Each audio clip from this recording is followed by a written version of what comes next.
대한민국 최고의 테크니션즈 금성철과 박경호가 함께하는 에듀케이션 낚시방송 테크니션즈. 낚시에 대한 모든 것을 현장에서 함께하며 고수들의 경험치를 공유하고 공부해 나가는 바다낚시의 학습장이다. 오늘은 금성철과 함께 경북 울진군 울진읍 연저리 대나리 방파제에서 동해안 감성돔을 대상으로 원투 낚시를 하면서 기술적인 노하우를 함께 학습하며 공유해 보기로 한다. 안녕하십니까. 테크니션 진행자 금성철입니다. 오늘은 좀 특별한 곳에 왔는데요. 동해안입니다. 이곳은 경북 울진군 울진읍 연저리라는 곳에 있는 대나리 방파제입니다. 방파제가 사실 낚시 방송에 잘 소개가 되지 않는데요. 이곳은 방파제지만 상당히 안전한 곳입니다. 그래서 방파제를 택하게 됐고요. 오늘 낚시를 함에 있어 가지고 가장 포인트를 원투 낚시에 포인트를 오늘 삼을 갑니다. 그러다 보니까 이는 필드 자체가 대부분 이제 뭐 20m, 30m 안쪽에 포인트가 형성이 되는데, 이곳 대나리 방파제는 낚시하다가 설명드리겠지만 포인트가 한 40m 정도가 형성이 됩니다. 물론 이제 가까이도 고기가 들어오지만 오늘 물색이 상당히 맑은 날인데요.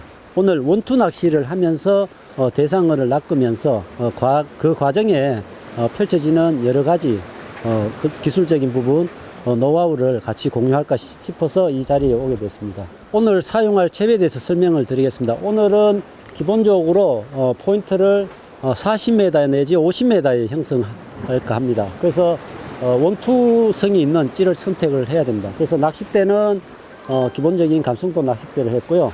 원줄은 좀 약한 2호 원줄을 선택을 했습니다. 왜 그러냐면 지금 바람이 남서계열의 바람이 강하게 불고 있는데 원줄이 조금 굵으면 원투하는 데 지장도 있고 바람에 의해 가지고 원줄 컨트롤이 잘 되지 않습니다. 시기적으로 조금 약한 감이 있는데 그래도 2호 원줄을 선택했고요. 그리고 약간 가라앉는 줄입니다. 보통 감성돔 낚시에는 뜨는 줄, 프로틴 계열의 원줄을 사용을 하는데요. 저는 약간 싱킹 타입으로 원줄이 채비 정렬과 동시에 천천히 원줄 자체가 가라앉는 원줄을 선택을 했고요. 찌는 영어찌입니다. 영어찌고 부피가 상당히 크고 자중이 20g 이상 가는 자중입니다. 그리고 보시다시피 상부가 이렇게 커트가 됐죠. 지금 바람에 이길 수가 있고요. 밑에 하부가 약간 통통한 찌입니다. 그래서 미채비를 좀 안정시켜주는 그런 찌를 선택을 했고, 그리고 수중찌는 그 메탈 수중, 일반적인 수중찌인데 조금 부피가 더 작습니다. 그래서 채비 정렬을 좀 빨리 좀 하려고 준비를 했고요. 그 밑에 부피가 큰 칼라 봉돌을 사용했습니다. 칼라 봉돌은 비봉돌인데 이 비봉돌의 역할은 지금 잔존부력을 완전 제로화 시키기 위해서 이 비봉돌을 물렸습니다. 낚시 과정에 조금 더 바람이 세차게 불면 G2나 G4 정도의 수중 봉돌을 하나 더 물려가지고 찌가 조금 더 수중에 잠기게 해서 외부에 바람 영향을 안 받게끔 그렇게 진행하도록 하겠습니다. 원줄은 지금 1.75인데 길이를 낚싯대 길이 낚싯대 길이가 보통 5.3m입니까? 그죠? 근데 지금 채비 보시면은 원줄 길이가 한 4m 정도 좀 다소 길게 체계를 했습니다. 그래서 오늘 목줄로 된 기본적인 채비를 선택을 했고, 그리고 목줄로 기본 수심층을 탐색하려고 목줄 길이를 좀 길게 했고요. 바늘은 감성돔 바늘 3호입니다. 제가 항상 말씀드리지만 처음에 시작할 때는 바닥 지형을 잘 읽기 위해서 조금 바늘 사이즈를 3호 내지 4호를 선택해서 바닥 지형을 읽고 난 다음에는 1호나 2호 바늘로 대상어의 눈높이에 맞는 바늘 선택을 하면 될 것 같습니다. 조금 특이한 거는 오늘 바늘의 선택이 시청자 여러분 볼지 모르겠지만 뒤에 바늘 허리에 조금 하나의 이늘이 더 있습니다. 지금 카메라 잡힐지 모르겠는데요. 오늘 제가 원투 낚시를 하지 않습니까? 그래서 요 이늘 하나가 더 있는 거는 크릴을 끼웠을 때, 제가 장타를 때렸을 때 크릴이 이탈하는 경우가 거의 없습니다. 그래서 장타 낚시, 원투 낚시 할 때는 항상 바늘의 허리에 이늘이 하나 더 있는 바늘을 체결합니다.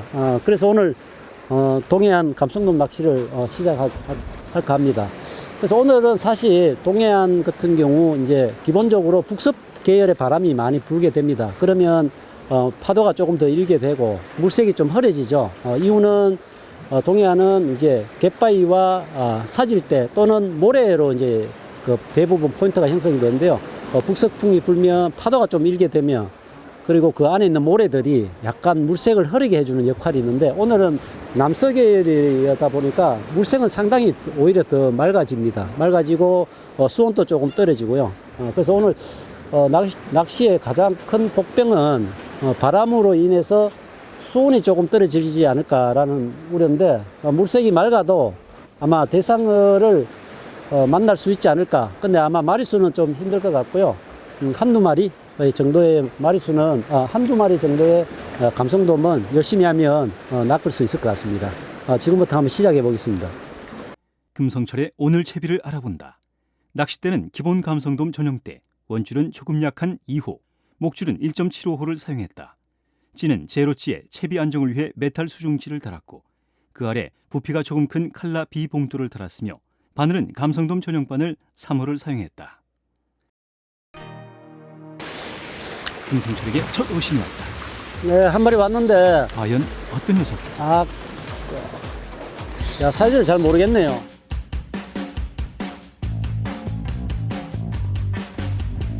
감성돔은 아닌 것 같습니다.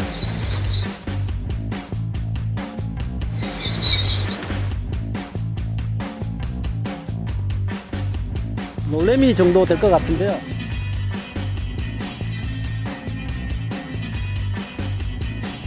놀래미네요.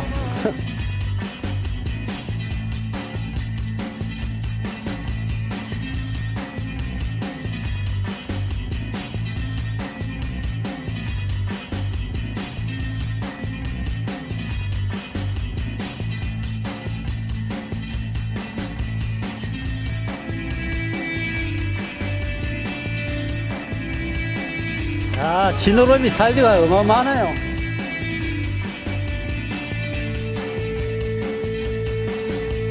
진놀래미. 아마 진놀래미가 거목이가 2월달이죠. 지금 3월 말이 다 돼가는데요. 보니까 배가 좀 홀쭉해요.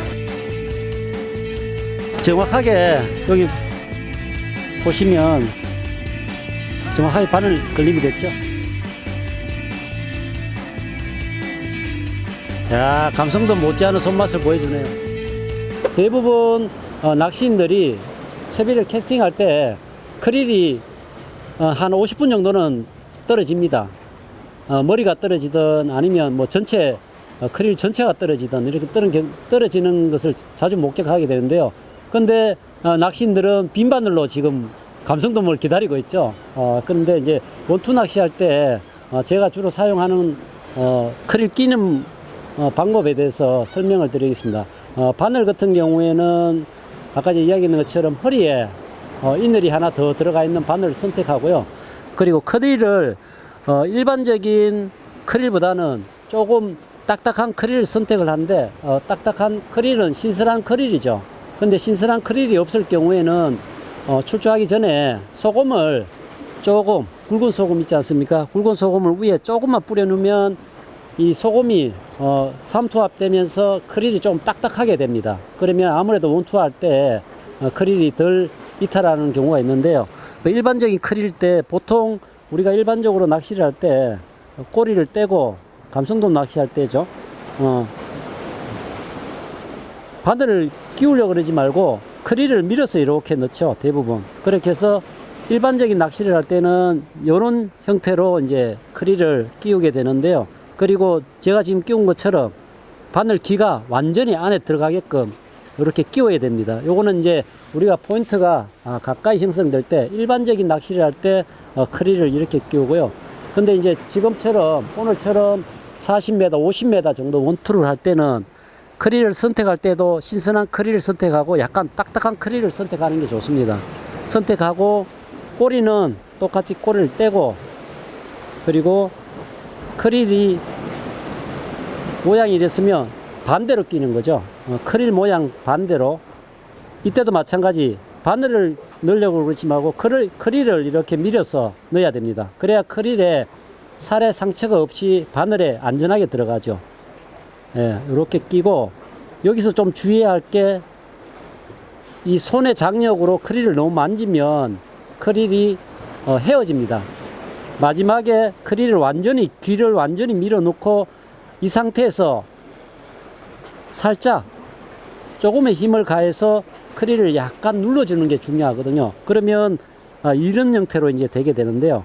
이러면은 왜 이 크릴이 원투를 했을 때 안 날아가냐면 크릴에 우리가 새우가 있으면 위에 등에 보통 크릴 각이 그 껍질이 있죠. 껍질이 딱딱하게 형성되어 있죠. 이걸 반대로 끼우는 그런 형태가 되기 때문에 원심력에 의해서 던져도 이 크릴이 딱 그 바늘이 그 각을 꽉 잡고 있기 때문에 이 크릴이 이탈 안 하게 됩니다. 이렇게 끼는 방법을 저는 주로 선호하고요. 그리고 또 한 가지 방법이 있는데 대부분 원투를 하다 보면 머리가 많이 떨어집니다. 그래서 크릴을 선택을 할 때 아예 크릴의 큰 사이즈를 선택을 하는 거죠. 자, 크릴을 큰 사이즈를 선택하고 머리를 뗍니다. 아예 머리를 떼고 똑같은 방법으로 크릴을 반대로 돌려서 등기계를 시작하는 거죠.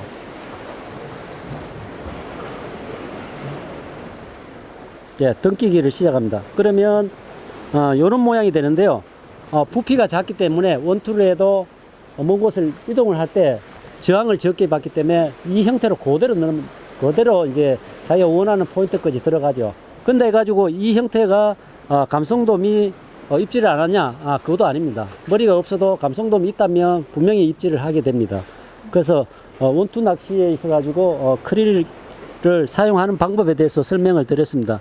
가장 좋은 방법은 크릴을 조금 딱딱한 신선도가 좋은 크릴을 선택하는 게 가장 주 포인트고요. 그리고 던질 때도 물론 노하우가 있습니다. 이 낚싯대의 탄성을 이용해서 부드럽게 캐스팅을 했을 때 크릴하고 찌하고 자연스럽게 날아가게 되는데 이걸 힘으로 강제 힘으로 이제 이 찌를 던지다 보면 이제 마지막 부분에 이제 힘이 딱 들어가게 되면 이제 소위 말해서 서밍이라 그러죠. 찌가 떨어지고 우리가 원줄을 딱 잡게 되면 이제 찌가 떨어지고 바늘이 떨어지는 형태인데 이 서밍을 너무 과하게 하면 원심력에 의해서 크릴이 또 떨어지는 경우가 있습니다. 원투 낚시할 때는 서밍을 하지 말고 그냥 찌하고 크릴이 같이 날아가도 그냥 뒷줄 견제는 채비가 정렬된 상태에서도 뒷줄 견제가 충분히 가능하기 때문에 그런 방법으로 하면 될 것 같습니다. 낚시를 하면서 그리고 왜 원투 낚시를 해야 되는지 장단점에 대해서 또 설명을 드리겠습니다. 원투 낚시에 있어 자칫 잘못하면 크릴이 빠진 상태의 빈 바늘로 초조하게 대상어를 기다리는 경우가 허다하다.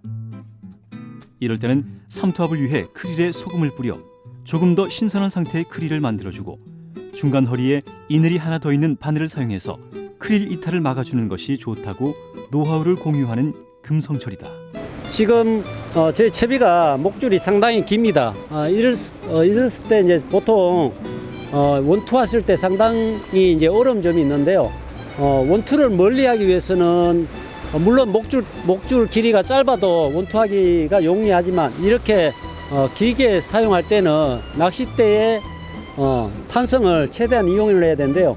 저 같은 경우에 원투하는 방법이 있습니다. 찌가 지금 자중이 무거운 찌가 있는데요. 보통 일반적인 사람들은 낚싯대 끝에 이렇게 보통 이제 찌가 이렇게 거의 한 20cm 정도 있는 상태에서 이제 그 채비를 이제 던지게 되는데요. 저 같은 경우에는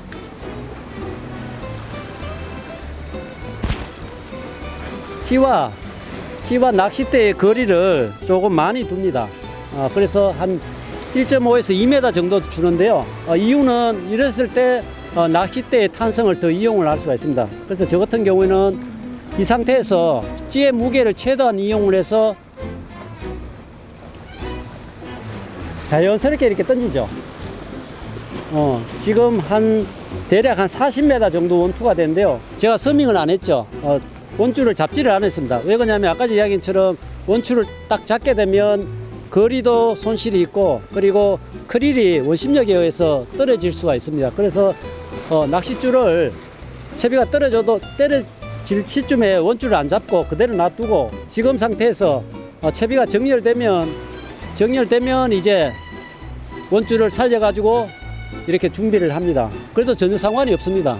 그리고 여러분들도 원투 낚시할 때는 낚싯대의 탄성을 이용하고 찌의 무게를 이용할 줄 알아야 자연스럽게 원투가 되고 크릴도 보존한 상태에서 원투가 가능합니다. 원투를 하는 방법에 있어서도 찌와 낚싯대의 거리에 조금 더 유격을 두어 찌의 무게와 낚싯대의 탄성을 이용하는 방법도 공유하는 금성철이다. 근데 왜 원투 낚시를 하냐 하면은 여러 가지 장점이 있습니다. 첫 번째로는 고기에 경계심이 좀 둔화됩니다. 지금 제가 이 포인트에서 한 50m 정도 포인트를 형성을 했는데요. 이렇게 되면 대상어들이 조금 경계심을 좀 풀린 상태에서 입질을 합니다. 그래서 시원한 입질을 받을 수가 있죠. 이거 수심이 발 앞은 지금 3m, 먼 곳은 4m, 5m 정도 나오는데요. 지금 낮에 이 3m의 감성돔이 들어오기가 쉽지 않습니다. 그래서 원투 낚시를 하게 되는데요. 원리 원투를 하게 되면 일단 경계심이 둔하기 때문에 입질을 시원하게 가져가는 습성이 있습니다. 또 이 갯바위의 가장자리는 항상 잡어들이 많이 있습니다. 물론 먼 곳이라 해서 잡어가 없는 것은 아닌데 남바다에는 천적들이 있죠. 뭐 광어라든가 아니면 더 큰 사이즈의 고기들이 있기 때문에 항상 이 갯바위 가장자리에 항상 잡어가 많습니다. 그래서 잡어를 피하기 위해서는 저희들이 조금 더 먼 곳을 원투를 하게 되면 잡어들을 또 피할 수가 있습니다. 원투 낚시의 장점으론 대상어의 경계심을 둔화시킬 수 있다는 것과 잡어를 피할 수 있는 점을 들 수 있다고 말하는 금성철이다. 금성철에게 두 번째 어신이 왔다. 감성돔이다. 감성돔 아닌 것 같아. 황어 같아, 황어. 강하게 감성돔을 바라보지만 황어를 예감하는 금성철. 야, 차는 게 감성돔 아니네요.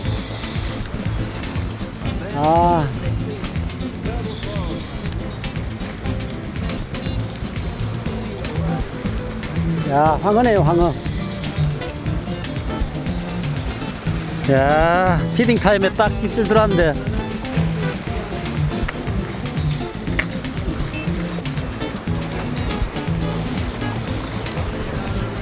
수면으로 모습을 드러낸 녀석은 역시나 황어.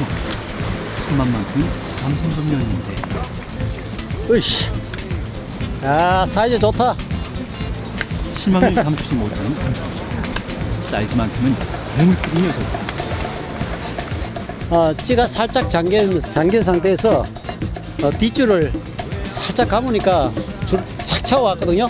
그런 순간 100% 감성돔인 줄 알았어요. 왜 그러냐면 파워가 좋아가지고 이거는 잡어하고 조금 다르다는 느낌이 있었는데 조금 릴링하다 보니까 느낌이 완전히 달랐어요. 동해안에 많이 낚이는 황어인데 사이즈는 한 50이 넘어갈 것 같네요. 방생하도록 하겠습니다. 얼마나 시간이 흘렀습니까? 이를 할 조과가 없자 서서히 초조해지는 금성철. 과연 이대로 오늘 낚시를 접어야만 하는 것입니까? 오늘 원투 낚시에 대해서 마지막 정리를 하겠습니다. 원투 낚시의 가장 큰 장점은 대상어의 경계심이죠. 경계심이 없다는 겁니다. 아까 제 낚시 도중에 잡어의 입질을 몇 번 받긴 했는데요. 그때도 대부분 원줄을 차고 나갔죠. 우리가 일반인들이 낚시를 할 때 포인트를 형성하는 구간이 30m, 40m 안짝에 보통 포인트를 형성을 합니다. 이유는 간단하죠.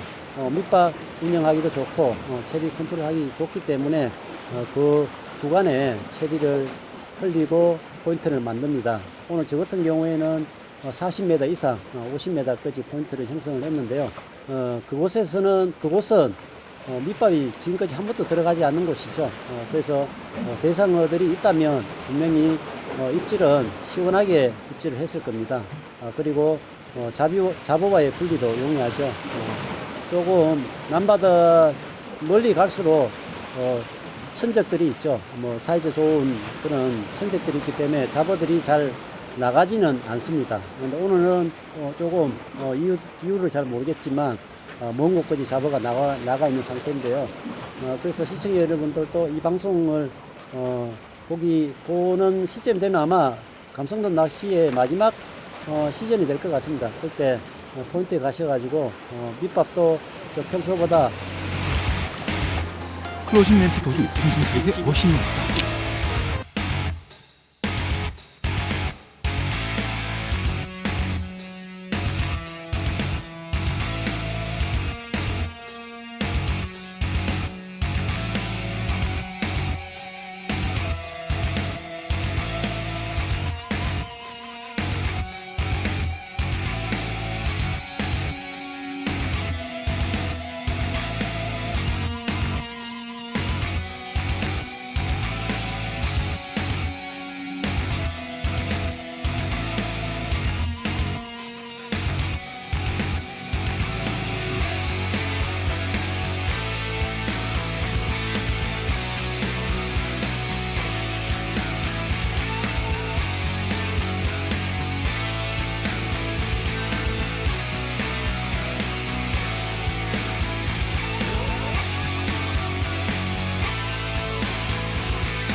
방송을 하면서 이런 경우는 처음입니다. 제가 너무 아쉬워가지고 채비를 던져놓고 크루징 멘트를 했습니다. 너무 아쉬워가지고요. 근데 크루징 멘트 하는 도중에 원추를 조금 처음에는 탁탁 치더라고요. 그래서 혹시 잡은가 이런 느낌이 있었는데 조금 더 기다렸습니다. 그러니까 대를 확 차고 가는 그는 감성돔 입질을 받고 크루징 마무리도 못하고 지금 보시는 것처럼 감성돔을 낚았습니다. 감성돔 힘이 너무 좋으네요. 제가 한 40m 이상을 쳤거든요. 원투를 치다 보니까 랜딩하는 데도 시간이 걸리고 손맛도 많이 보고 이게 원투 낚시의 매력 아닌가 싶습니다. 자, 너무 행복합니다. 자, 이것으로 동해안 감성돔 마치고요.